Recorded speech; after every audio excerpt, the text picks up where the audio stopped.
안녕하세요. 오늘은 사실 당신이 보석입니다의 두 번째 나오는 스토리입니다. 흙먼지를 날리던 시골 고향이 세계를 꿈꾸게 했다라고 하는 것인데요. 제가 시골 중학교 시절 이야기입니다. 이것이 제가 어린 시절에 저희 고향 풍경이고요.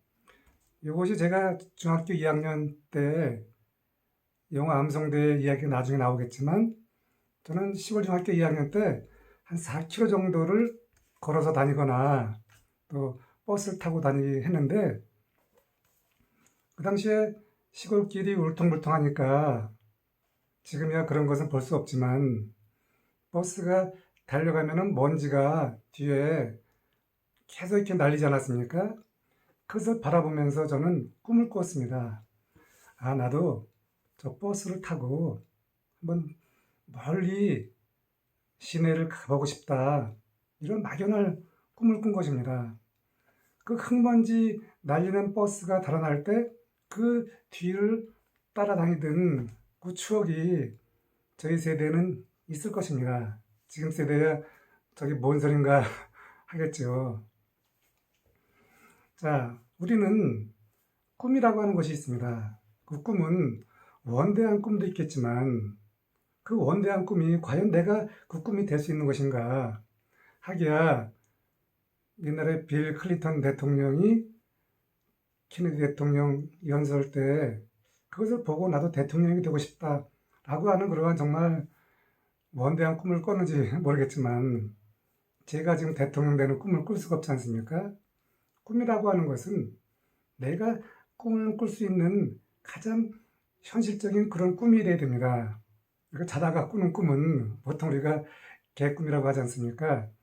저는 이 시골에서 태어나서 흙먼지를 날리는 그것을 보고 멀리 저 세상으로 가고 싶다라는 꿈을 꾼 것이죠. 그런데 결국은 저는 고등학교를 인천에 가서 시험을 봤죠. 근데 저는 그 당시에 시험을 보는 그러한 시절이었죠. 그래서 고등학교도 이제 1차 탈락을 하고 정말 어린 시절부터 탈락이라고 하는 것을 경험했습니다. 저는 왜 이렇게 어린 시절부터 아픔을 경험했는지 그리고 다시 후기 고등학교에 이제 들어갔는데 그때 후기 고등학교에 들어가서 1차적으로 제가 어린 시절에 저 버스를 타고 한번 멀리 저 서울 같은 이런 인천에 가보고 싶다 하는 꿈을 꾼 것이죠. 그 꿈이라고 하는 것은 언젠가는 내가 그 꿈을 꾸고 간절하면은 1차적인 목표가 되는 것입니다. 그리고 저는 대학 시절에 아까 말씀드린 영어 교수님이 교실에 들어와서 아무것도 없이 칠판에 영어를 쓰는 그 모습을 보고 거기에 반해서 나는 다시 미국으로 유학을 가야 되겠다 꿈을 꾸고 엄마가 주신 그 테이프로 영어 공부를 해서 토플을 공부했죠. 제가 대학 시절에 그 토플 성적이 미국 유학을 갈 수 있는 계기는 되었습니다. 그 당시에 저는 500점에서 550 중간을 맞아서 미국에 있는 그 주립대학 50개 주립대학에 갈 수 있는 실력은 됐었던 것으로 기억이 돼요. 근데 그 당시 얼추 생각하면은 한 3천만 원이 들어간 것 같은데 영어 테이프 살 돈도 없었는데 결국은 포기를 했죠. 이처럼 꿈이라고 하는 것은 내가 꾸면은 그것이 멈추고 잠시 쉴 수는 있습니다.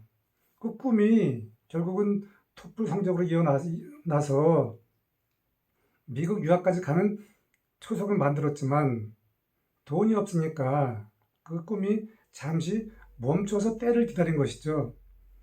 자, 저는 대학을 졸업하고 하얏트 호텔을 들어갔는데 그 당시에 하얏트 호텔에서 제가 88년도 롯데 월드 프로젝트를 위해서 경력직을 뽑았는데 그 롯데 호텔을 갔습니다. 그런데 영어를 한다는 이유로 제가 전혀 경험도 없고 전공도 무관한 롯데 면세점에 발령이 된 것이죠.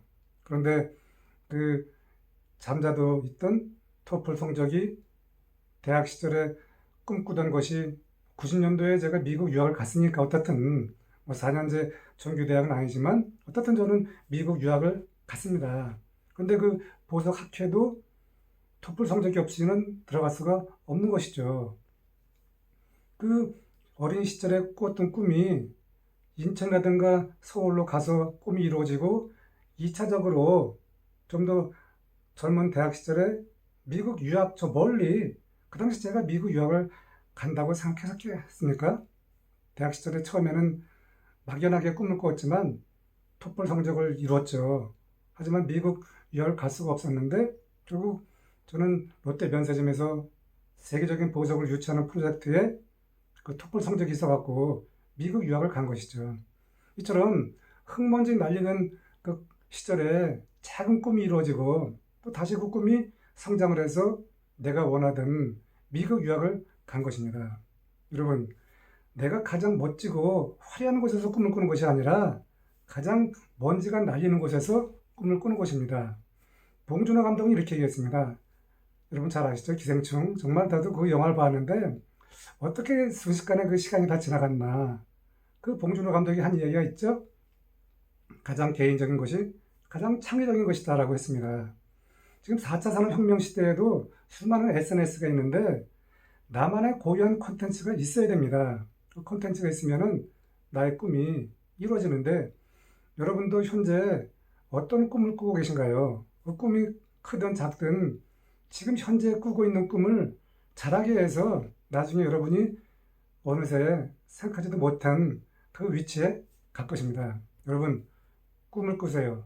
가장 어려울 때, 가장 힘들 때 그 꿈이 결국은 나를 온전한 위치에 가져다 줄 것입니다. 화이팅 하시고요.